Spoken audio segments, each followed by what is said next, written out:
সাংবাদিক বন্ধুসকল, আজি বিশ্বনাথ জিলাত আমি মহিলা কংগ্ৰেছৰ বৰ্ধিত কাৰ্যনিৰ্বাহক সভাত আমি আজি উপস্থিত হৈছো।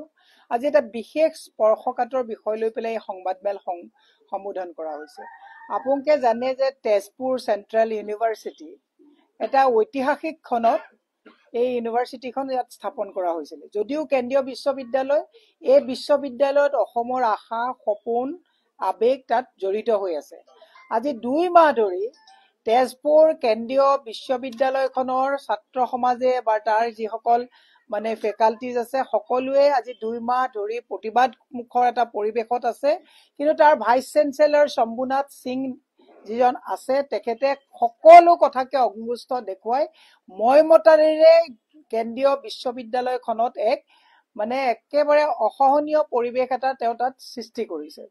যোৱা বিধানসভাত আমাৰ বিৰোধী দলৰ দলপতি দেৱব্ৰত শইকীয়া ডাঙৰীয়াই এই গোটেই বিষয়টো পুংখানুপুংখভাৱে উপস্থাপন কৰিবৰ বিষয় বিচৰা সময়ত মুখ্যমন্ত্ৰী মহোদয়ে গোটেই বিষয়টো আওকাণ কৰিলে। আপোনালোকে যদি চাই, নেহু ইউনিভাৰ্চিটি, মণিপুৰ ইউনিভাৰ্চিটিত যেতিয়া উপাচাৰ্যৰ মইমতালিক লৈ এনেকুৱা অৰাজক অৱস্থা চলিছিলে, দুয়োখন ৰাজ্যৰ মুখ্যমন্ত্ৰীয়ে তদাৰক কৰি কেন্দ্ৰীয় চৰকাৰৰ শিক্ষা বিভাগৰ লগত কথা পাতি গোটেই বিষয়টো মীমাংসা কৰিছিল। অতি দুৰ্ভাগ্যজনক কথা যে অসমৰ মুখ্যমন্ত্ৰীয়ে তেজপুৰত থকা এই ঐতিহাসিক কেন্দ্ৰীয় বিশ্ববিদ্যালয়খনত আজি 2 মাহ ধৰি ভাইচ চেঞ্চেলৰজনে একেবাৰে মইমতালিৰে যিখিনি দুৰ্নীতি অনিয়ম কৰি তাত আছে, ছাত্ৰ সমাজ বা শিক্ষক সমাজৰ যিখিনি আজি তাত প্ৰতিবাদ চলিছে, মুখ্যমন্ত্ৰীয়ে একেবাৰে তাত দৃষ্টি দিয়া নাই। আমি এইটো দুৰ্ভাগ্যজনক কথা বুলি কৈছো। আৰু তাৰ পৰিৱৰ্তে মুখ্যমন্ত্ৰীয়ে কিন্তু প্ৰেমজী বিশ্ববিদ্যালয় স্থাপন কৰাৰ ক্ষেত্ৰত বিধানসভাত প্ৰশ্ন আনিছে। আমি কৈছো যে বিশ্ববিদ্যালয় হওক, আমাৰ কোনো আপত্তি নাই, কিন্তু আমাৰ এইখন বিশ্ববিদ্যালয়, যিখন বিশ্ববিদ্যালয় অসম আন্দোলনৰ অসম একৰ্ডৰ প্ৰেক্ষাপটত স্থাপন কৰা হৈছিলে, আজি 2 মাহ অৰাজকতা চলি আছে, তাত কিন্তু মুখ্যমন্ত্ৰীয়ে কোনো আগভাগ লোৱা নাই। মই অসমৰ সুধী সমাজক, অসমৰ শিক্ষিত সমাজক, আমাৰ মেধা অসমত পণ্ডিত লোক আছে, সকলোকে এটা কথা কৈছো যে আপোনালোকে সকলোৱে দৃষ্টি নিক্ষেপ কৰি মুখ্যমন্ত্ৰীক আপোনাৰ কেন্দ্ৰীয় চৰকাৰৰ লগত যাতে তেওঁ এটা ব্ৰিজ হিচাপে কাম কৰি পেলাই যাতে এই গোটেই অনিয়মখিনি, হঠকাৰী যিখিনি কাম ভাইচ চেঞ্চেলৰে কৰিছে। এখন 500 টকীয়া প্লাষ্টিকৰ চকীৰ দাম তেওঁ 5,500 টকা দাম কৰিছে। এখন প্ৰায় 3,500 টকাৰ বিছানা হোষ্টেলত দিয়া সেই বিছানাখনৰ দাম 18,500 টকালৈকে লৈ গৈছে। তাতোতকৈ ভয়ংকৰ কথা, তাত যিবিলাক কিতাপ পাঠ্যক্ৰমৰ যিবিলাক কথা আছে, তেওঁলোকে বহিৰাজ্যৰ কিছুমান, ইয়াত যিটো চিলেবাছৰ প্ৰয়োজন আছে তেনেকুৱা কোনো কথা নাই। তাৰমানে তেওঁলোকে বেলেগৰ লগত কথা পাতি পেলাই এই প্ৰায় 6 কোটি টকাৰ যিটো নিয়ম বহিৰ্ভূতভাৱে কিতাপৰো তেওঁলোকে যিখিনি আদান প্ৰদান বহিৰাজ্যৰ বনিয়াৰ লগত কৰিছে, অত্যন্ত দুৰ্ভাগ্যজনক কথা। অসমৰ শিক্ষা সমাজক লৈ মই আজি 8 মাহৰ আগতেও কৈছো যে বিল্ডিং ঠিকেই বনিছে, আৰু যদি আপুনি চেন্ট্ৰেল ইউনিভাৰ্চিটি বুলি কয়, এনেকুৱা নহয়। আমাৰ বৰ্তমান শিক্ষাৰ একে উচ্চ স্তৰত থকা যিকেইখন বিশ্ববিদ্যালয় আছে, প্ৰত্যেকখনতে বহিৰাজ্যৰ মানুহৰ হাতুৰি পৰিছে।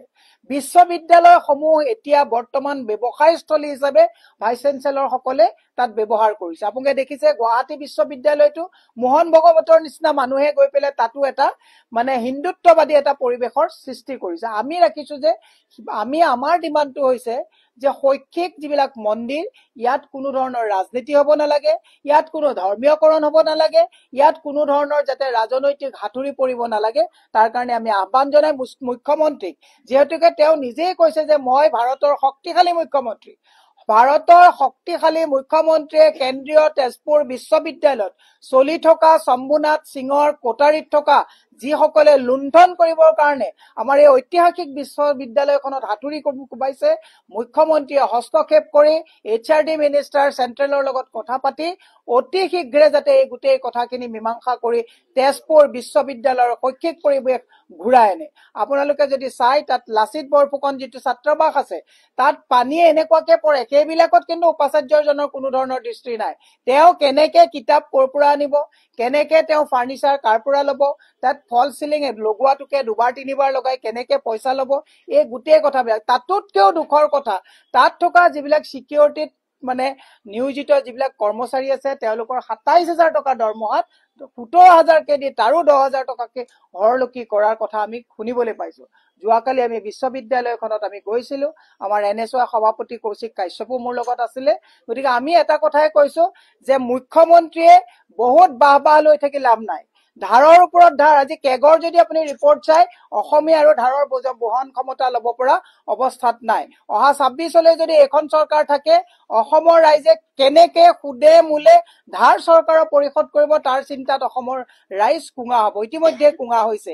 সেইকাৰণে মই মুখ্যমন্ত্ৰীক কৈছো হাল এৰি শিয়াল খেদাৰ পৰিৱৰ্তে শিক্ষা অনুষ্ঠান যাতে কোনো ধৰণৰ বহিৰাজ্যৰ বনিয়াই যাতে ইয়াত আহি শিক্ষা অনুষ্ঠানক যাতে বেপাৰৰ স্থল হিচাপে কৰি নলয় তাৰ কাৰণে আমি টানি অনুৰোধ জনাইছো যে আপুনি এইবিলাকত চকু দিয়ক আৰু বিধানসভাত যিবিলাক একেবাৰে মানে বজাৰ টাইপ পৰিৱেশ হৈছে তাৰ পৰিৱৰ্তে আইন প্ৰণেতাসকলে কেনেকে শিক্ষা, স্বাস্থ্য, ন্যায় এইবিলাকৰ ক্ষেত্ৰত গুৰুত্ব দিব তাৰ কাৰণে আমি আহ্বান জনাই আজি সংবাদমেলৰ জৰিয়তে মুখ্যমন্ত্ৰীক পুনৰবাৰ আহ্বান জনাইছো যে মণিপুৰ আৰু মেঘালয়ত যেনেকে তাৰ মুখ্যমন্ত্ৰীসকলে নেহৰু ইউনিভাৰ্চিটিৰ উপাচাৰ্য স্বেচ্ছাচাৰিতাক তেওঁলোকে দমন কৰিছে, আপুনিও শক্তিশালী মুখ্যমন্ত্ৰী বুলি নিজেই কয়, আপুনিও যাতে শম্ভুনাথ সিঙৰ এই স্বেচ্ছাচাৰিতাক যাতে আপুনি কেন্দ্ৰীয় চৰকাৰৰ লগত কথা পাতি বন্ধ কৰে আৰু তেওঁক যাতে ইয়াৰ পৰা মই যিহেতুকে শৈক্ষিক পৰিৱেশটোৱে বিনষ্ট হৈছে ইয়াৰ পৰা তেওঁক উপযুক্ত যাতে শাস্তি প্ৰদান কৰি মানে এটা চিন্তা কৰে তাৰ কাৰণে মই মুখ্যমন্ত্ৰীক আহ্বান জনাইছো। ধন্যবাদ। মুখ্যমন্ত্ৰীয়ে কংগ্ৰেছক যদি মেকুৰী বুলি কৈছে তেওঁ ৱেল এক্সপিৰিয়েঞ্চ হ'ব, কাৰণ ২৫ বছৰ তেওঁ কংগ্ৰেছত পাৰ কৰি গৈছে। গতিকে তেওঁৱে বুজিব চোৰে চোৰৰ ঠেং দেখে। সভাৰ মান আৰু গৰিমা বুজি পোৱা নাই, বিধানসভাত কি ক'ব লাগে মুখ্যমন্ত্ৰীয়ে বুজি পোৱা নাই। মুখ্যমন্ত্ৰী একচুৱেলি সেই চকীখন যিখন চকীত গোপীনাথ বৰদলৈ, শৰৎ সিংহ, হিতেশ্বৰ শইকীয়া, তৰুণ গগৈৰ দৰে মানুহ বহি গৈছে, তেওঁ সেই চকীৰ ক্ষমতাটো আৰু মৰ্যাদাই বুজি পোৱা নাই।